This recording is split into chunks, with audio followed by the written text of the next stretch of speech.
So does Nandi have a female form or is male and female both? No.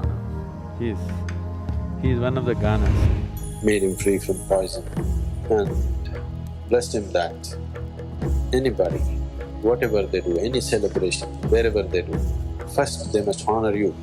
Somewhere between 50 to 70,000 years ago, human beings as a species suddenly took an upward turn. Scientists are not very clear as far as I know. I'm not hugely informed about science, but from what little I know, they're not very clear what happened. In a short span of 10-20,000 years, something happened to human species.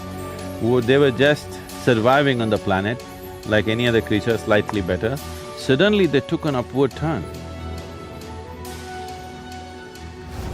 What happened in those 10-15,000 years, we do not know. 10-15,000 years is not a big amount of time for a species to evolve, it's not a evolutionary kind of time. But something happened. So what the Indian way, the yogic way of looking at it is, Shiva arrived at that time.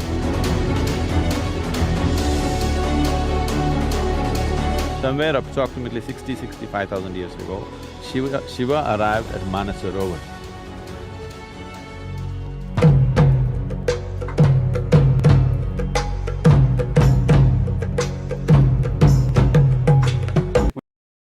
We should talk a little later. I'm very fascinated by what you… because there's a lot of construction going on here. It's almost like, you know… The whole humanity is in construction.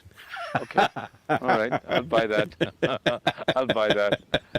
But we should talk about the construction. What are you building here and why is it so big? Why the blocks are really heavy, like it's meant to last 1,000 years. So Sadhguru, this is a temple that I know you told me that it will last thousands of years, and it's a feminine temple. It's a temple devoted to the female aspect, not only of us, but the whole existence, the feminine aspect of existence. So tell me about this. This is not man-woman, what is it? What is feminine, what is masculine? So you need to understand this. Human understanding comes from a certain perception, a limited perception. When I say limited perception, right now your whole perception comes through your sense perception. Sense organs can perceive something only if there is something to compare with. Only because there's darkness, you understand light. Only because there's death, you understand life. So, only because there's a woman, you know the man. Otherwise you wouldn't know. Because sense organs can perceive only in comparison. See, just your visual apparatus, for example, right now. You know silence only because there is sound, and you know sound only because there's silence, isn't it? See, right now if I show you this part of my hand, you can only see this. You cannot see this. If I show you this, you can only see this. So this is the nature of sense perception, whether it's your eyes, or your ears, or your smell, or your taste, or your touch, everything is only by comparison. So, the moment you perceive through sense organs, you already divided the existence. So because of the division, your mind also thinks in divisions. Because without divisions, you cannot perceive. Without two, there is no logic, so you need two. So these two fundamental principles, because we are human, we are a species with man, woman, masculine, feminine, we are calling them masculine and feminine, two fundamental aspects. So in this culture, it may be referred to as Shiva, Shakti, or in other cultures, yin and yang, whatever. So Shiva being masculine and Shakti being feminine. Yes. Why Shakti? Shakti means power. Why is that feminine? Not power, Shakti means energy. Energy, okay. It's energy. Unfortunately, because of various, civilizational and exploitative situations in the human societies, we are thinking of energy as power and dominance. No, energy is just energy. Without energy, nothing happens. So Sadhguru, what I see here looks very much like if you go to Europe and there's this whole tradition on architecture called gargoyles, and you call it a Gana. Yeah? So tell me about it. What is the relevance of this Gana? So you travel plenty in Europe, not much in India. So Gana, these are all Shiva's friends, then called Ganas. Yeah. And in the Puranas, it's always… And the Puranas being? The scriptures. Yeah. Or the mythology. Yeah. People call it mythology today because some scholars labeled it that way. Here it's the lore. So the Ganas are all Shiva's friends. Always they were the people who were around him. Though he had disciples, though he had a wife, though he had many other admirers, he always kept company only with these people. His private company was always Ganas. And Ganas are described as distorted, demented beings. Here it's not shown that way, but actually they go to the extent of saying they had limbs without bones, okay? They had limbs without bones coming out of odd parts of their body.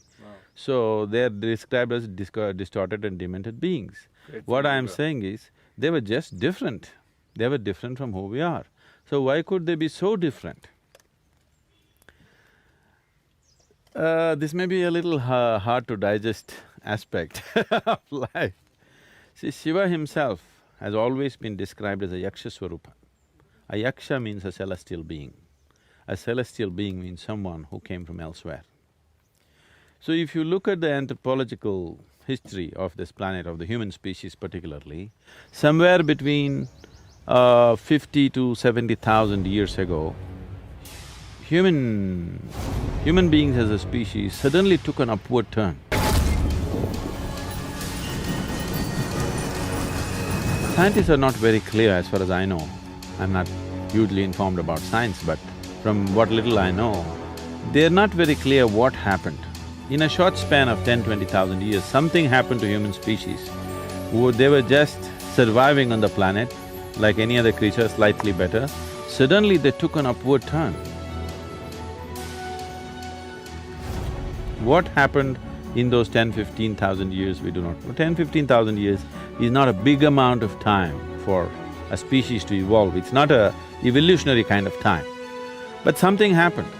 So what the Indian way, the yogic way of looking at it is, Shiva arrived at that time.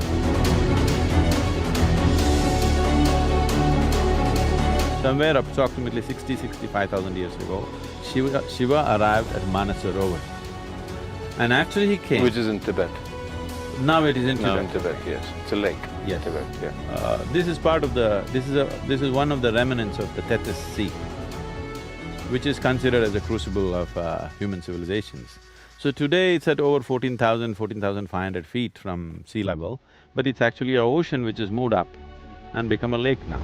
There is lore in South America where they're talking about people from another wherever landed there some 6,000–7,000 years ago, and suddenly tribes who were living without any engineering capabilities, their highest level of engineering was a leather tent, which is called a tepi. From there, suddenly they started building constructions, stone constructions which have even lasted till today, which are masterpieces of engineering.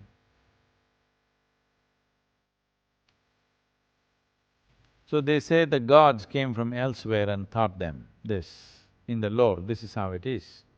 I want you to just imagine, 6,000 years ago, if somebody came floating on an ocean, on whatever they floated upon, and landed in your land, suppose you were in Indiana and somebody came floating, 6,000 years ago, when you had not imagined anything beyond the land on which you exist, they definitely would look like gods who came from elsewhere. And they brought in mathematics, they brought in engineering, geometry, and other dimensions, and suddenly those who were living in tents suddenly started building constructions which do not… you cannot… culture cannot evolve from a rudimentary tent, which is just put up with a piece of leather and stick, to a sophisticated construction in just a short span of time. It will take a whole lot of time for people to evolve that, unless an input came from elsewhere. The suggestions that the input came from elsewhere, which you can call it gods or you can say they're Saptarishis or wherever they came from, yes, definitely they came from elsewhere. Everything suggests they could have only come from the east and not from anywhere else. So you could assume, if you wish, if it if it assists your Indian ego, you can say, these people came from India. Not Indiana, I mean India. So the Ganas are his friends who are not like human. And clearly it says they never spoke any of the human languages, they spoke in utter cacophony. Shiva and his friends, when they communicated, they spoke a language that nobody understood. So people, human beings describe it as total chaotic cacophony is what they spoke. But they were his friends, they always hung around him. He was the people, they were the people that he was really close with. And you know the story of Ganapati losing his head, this boy that when he came, he tried to stop him and he took off his head.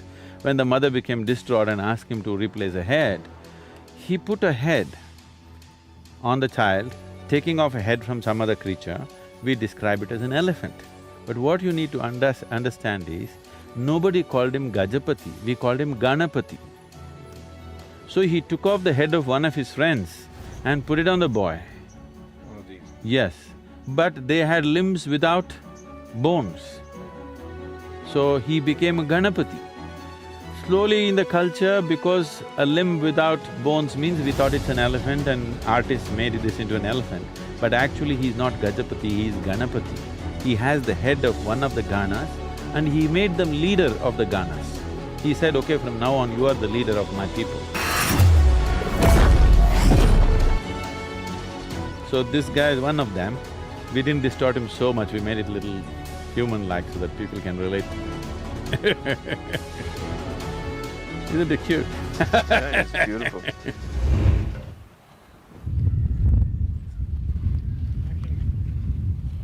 So Sadhguru, this is the biggest bull I've ever seen.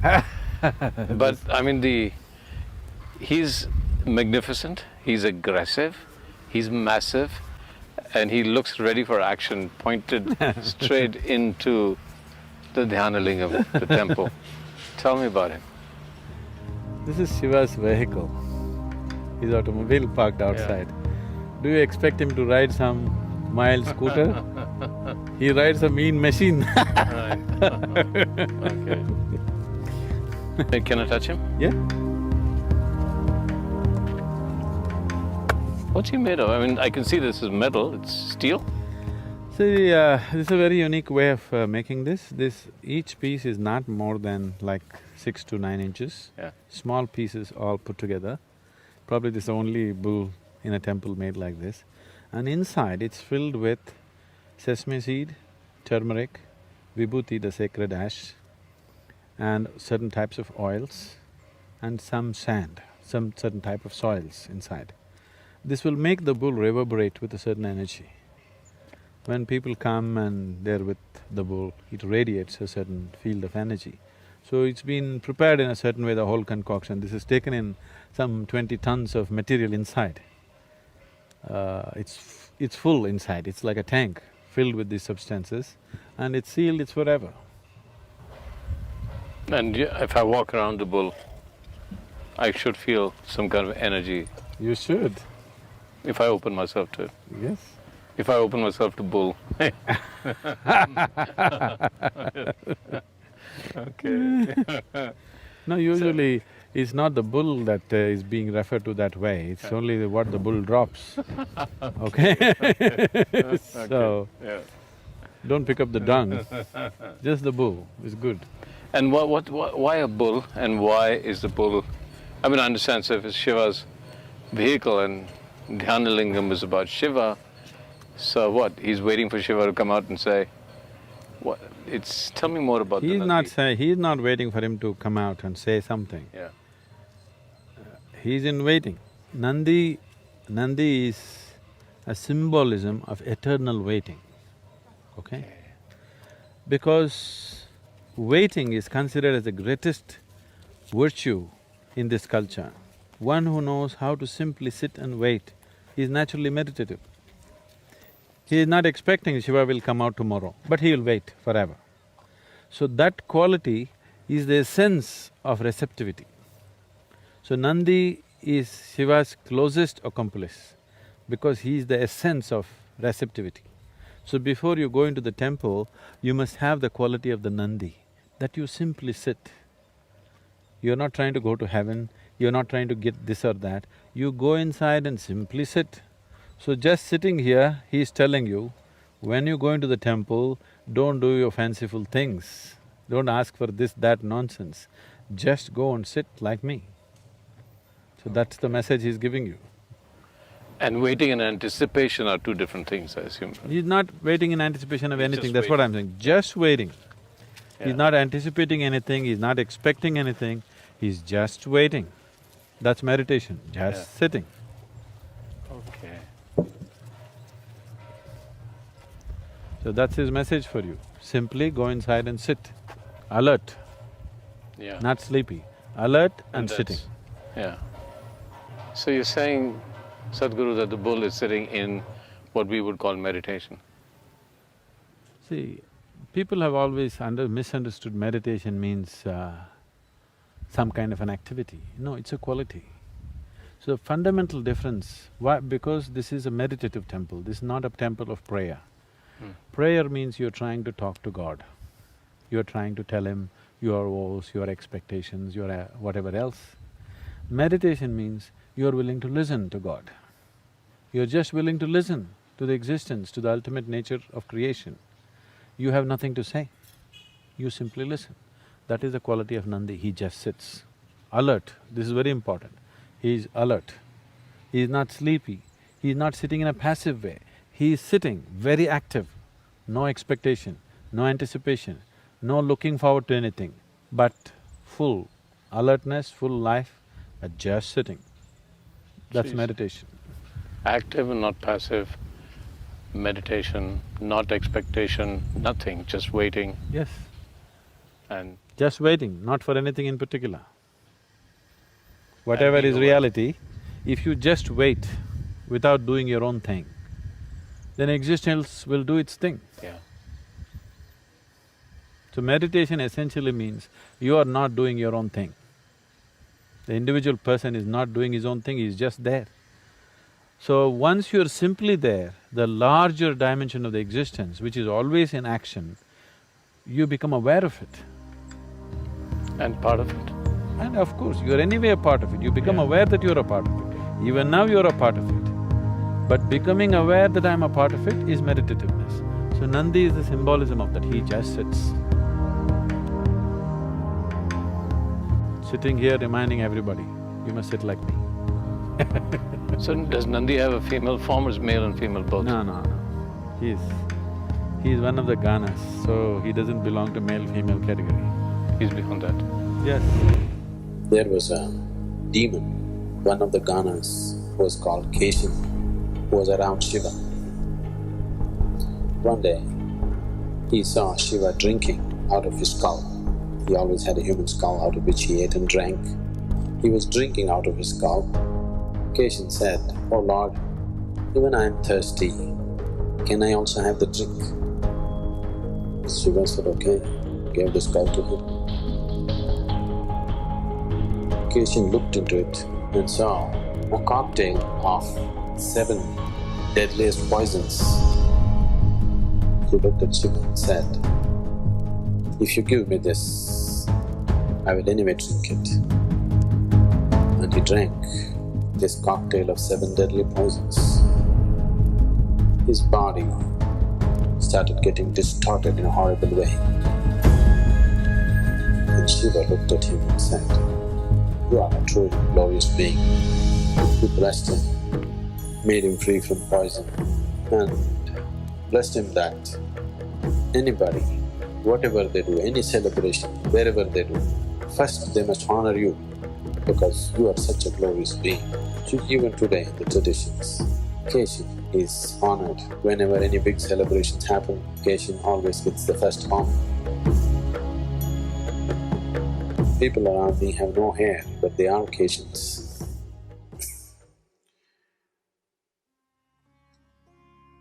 These are not dumb people.